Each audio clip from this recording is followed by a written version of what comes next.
Hello and welcome to Homeschool Together.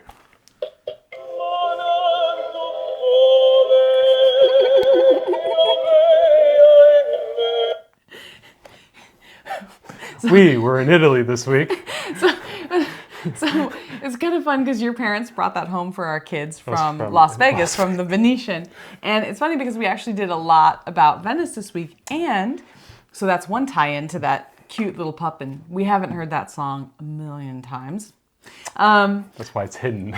But also, part of this country study was done by Grandma and Grandpa. So this was kind of a unique week where we did 2 weeks on Italy because... Should we tell them the truth? It's because we went on a little vacation we together. went on a mini break. Yes, we did. And brought to you by Grandma and Grandpa. Highly recommend. 5-star review. So because of that, we did 2 weeks of Italy, but right in the middle, we were gone for 4 or 5 days, and Grandma and Grandpa took that up. So we're going to talk about the books that we read and also a couple that they read and give you our secondhand impressions of those books and some of the activities they did. But I think it was a really fun experience for your parents, especially because your mother's side is half Italian, and they're fairly recent early 1900s immigrants. Sicily area. Yeah, so it was really fun because as our girls got to stay with their grandparents, they not only did they do a lot of cooking with Grandma, but they also talked a lot about family heritage and the Italian traditions that have been passed down through her family, which really made this great connection for our girls that really deepened the study this week. And I believe they had some grandma sauce, obviously some pasta sauce. So thinking about pasta, let's talk about a grandma, stregonona. Yes, this is one of the Tommy DePaola classic books. Best intentions spiral out of control and cause a lot of problems. This is about a story about the town old lady, the witch, and she's able to have a magical pot that makes pasta for people whenever they need it. And Big Anthony comes in and thinks, well, if I can take the pot, I can make enough pasta for the whole town. And well, it turns out it's almost like a Cloudy with a Chance of Meatballs type of thing where the whole town gets covered in pasta. And the only punishment is that he must eat all the pasta so that the old lady can sleep in her bed tonight.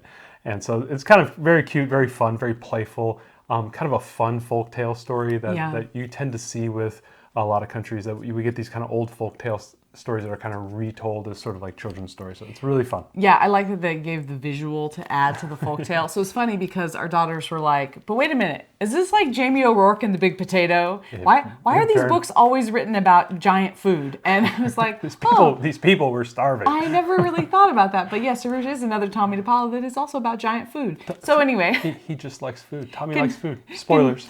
Continuing in this vein, this is a really great one, especially good if you've got a kinder who's doing this, Trekking the World study. Absolutely. And then we've got another good picture book too. So Irani. I think it's my father's village. So this is an immigrant tale. This is, while our kinder liked this, I think our older daughter liked it a bit more. So it's basically about a boy who goes with his family to visit his father's village back in Italy and all the kind of adventures that go. And it gives a lot of just cultural references to the food and the people and the customs and all the things he experiences before going home to New York City. And so it was really good, but a little bit slower than our kinder was ready for. I think if you've got a younger one, go with Stregonona. If you've got a first or second grader, you could go with Irani. It's a great book, but didn't quite hold our kinder's It's got attention. more of a playful feel. This is more of like somber, immigrant tale. Right, yeah. Yep, absolutely. So talking a little bit about, let's talk about a couple chapter books. So we have a number of chapter books this week. Greetings from Somewhere, The Mystery of the Mosaic, set in Venice. Right. Which So works for our study this week. Our girls were, especially our older daughter, she really wants to go to Venice. And so we kind of made that one of our focuses this week. So this is another Ethan and Ella, Greetings from Somewhere, solving a mystery while they're traveling the world with their parents and their homeschoolers. And they're always, all these books are just the same. They're all perfectly dependable, and they're easy to. What I like about these books a lot is that you can easily read this in a week. If you're only going to do 1 week, anytime you get a hold of one of these, you can do it in about 3 sittings, maybe at the most. You can just rip through these books. I like it for that reason because sometimes we're moving and we're shaking and we got to do things, and a short chapter book would be best. Yeah, our daughter always really enjoys this one. this is a common favorite for her. So definitely if you have a kinder, I think that these are a great choice. And our dog just nosed her way into the room. Magic Treehouse, you might have heard of it. Carnival at Candlelight. So this is the one that our older daughter read because she's still kind of doing early chapter books. It's another Jack and Annie. Again, dependable for what it is, Magic Treehouse. So if you have if you have an early reader, A little bit on the longer side. This is more of like the earlier books are a little bit shorter, a little bit simpler.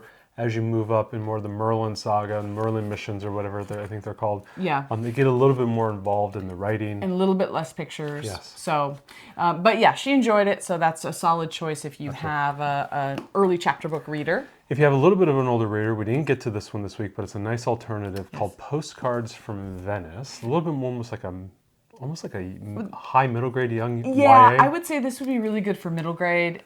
So she's writing about her trip to Venice with her mom is from the cover, and there's some little like kind of middle school drama type stuff. So I know that our older daughter would have loved this if we would have gotten to it. We didn't quite get to it. So it's another option if you have an older child. This is probably better suited to a girl because I think it's about her and her best friend, and there's a cute Australian boy, and I don't know what. There's always a cute Australian boy. So anyways, but this is another option. Going back to a little bit more of the folk tales, Usborne's Story from Around the World, if you can find it, page 62, I believe.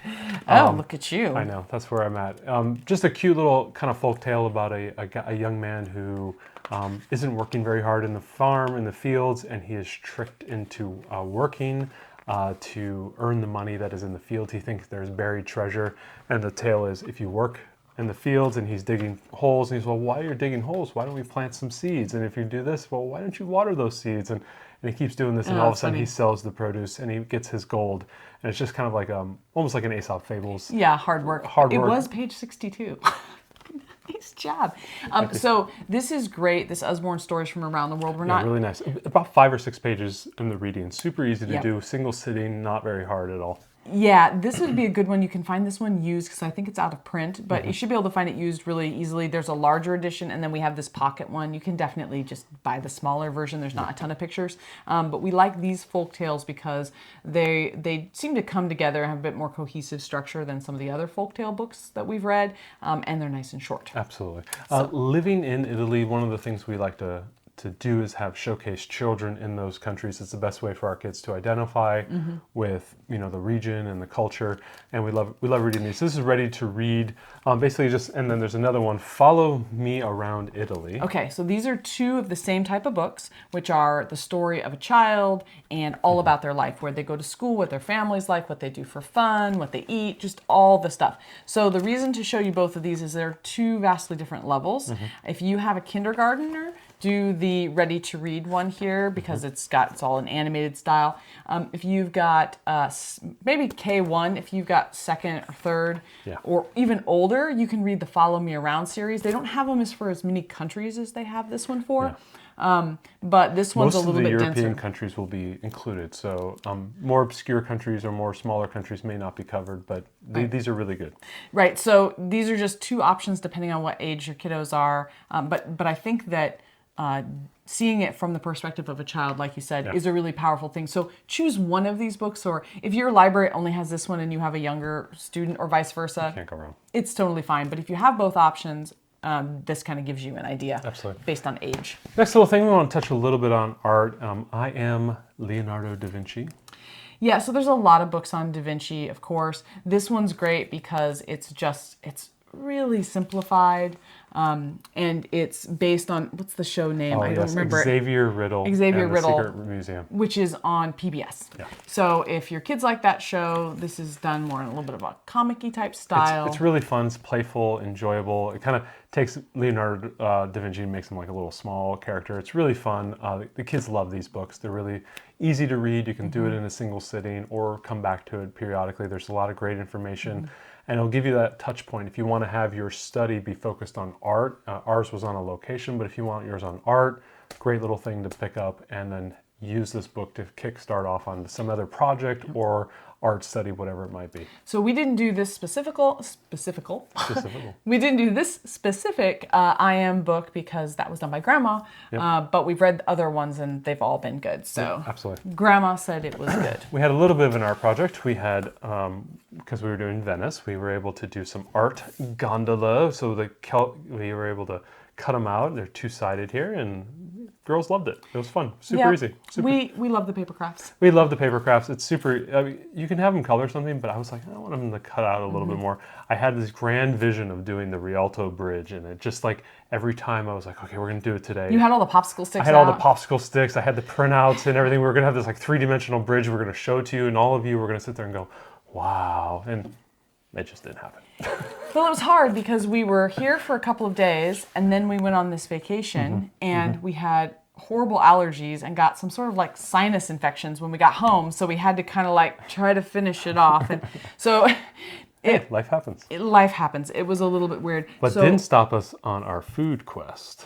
We did do a lot of food. Grandma helped out. I think they did grandma sauce. They did a little bit of Alfredo. Grandma sauce is my grandmother's sauce. Yeah, it's a spaghetti sauce that it's very sweet and it's sweet. It's cooked. It takes like 12 hours to make. Yeah, your mom makes it. My mom makes it huge, like industrial levels, and like jars it up, and she gives it to me periodically. So they had a little bit of that. I was very envious. Yeah, they made pasta. Yep. I think they did a dessert as well when they were there. I know she made Alfredo, which is not Italian, but our kids were like, if you're gonna do grandma sauce, do Alfredo too. They always like a feast. So I think they had like a big pasta feast. So that was really good. Italian American. We also had our Yum box, which was very fortunate. The Yum box that came in, we've talked about it before. If you don't know about it, check out the start of this series.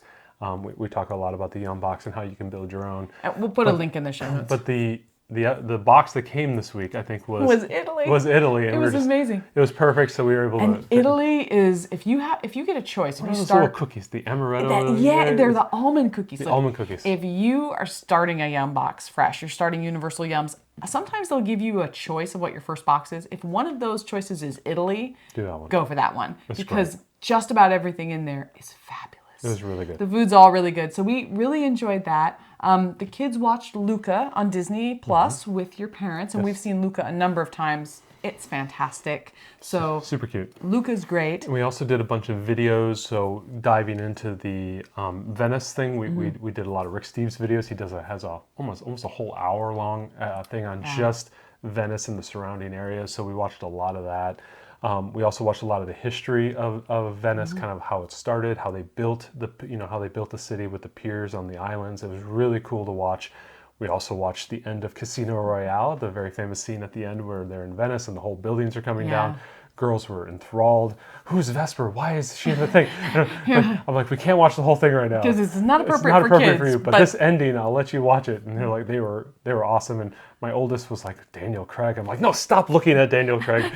Anyway, so it was girl after my own heart. It kind of spiraled out of control, but as homeschooling always does, we enjoyed that. And then we did a little bit of our biome study. We went into the Alps again. We found ourselves in the Alpine mountains. Right. Yeah. We had some different options, of course. Yeah. We had done marine when we did Japan. So I was kind of like, I don't know if I want to do that again. And so we thought we did the Alps, and we did a bunch of videos about the Dolomites, which was really cool. Really cool and really intriguing. On like, it was funny. We were like making notes. We're like texting him, should we go here?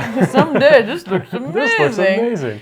So we did a bunch of videos. It was kind of it was a broken apart study because we were gone in the middle, but we did have a good time. We did some pasta ourselves as well, and we did meatballs with that, which was fun, and we made them from scratch. So we used the meatball recipe that was in the Cooking Class Global Feast book, which is part of the Build Your Library curriculum, and that was a good recipe. We enjoyed it, so definitely I think that's a winner. Yeah, the girls got involved in making that as well. Yeah, and we made bruschettas with there. So we had there was a bruschetta jar at the store that was really good with tomatoes and things on fresh baguettes. So anyway, it was fun. It not super authentic, but our girls definitely enjoyed it, and we ate well. So it was overall a really good study of Italy. It went by so fast. Taking into account the things that got in the way and it wasn't perfect, I think we were able to rescue a pretty good study Yeah. here. Yeah, it was really, really good. Really About 2 weeks or so. We are going off to East Africa next week. Yes, studying the savannah. Studying the savannah. We're going to be. I think we're going to do a Rift Valley thing. I'm kind of looking around to see what we're going to study on, and I'm really looking forward to it. So Yeah. we'll see you guys next week.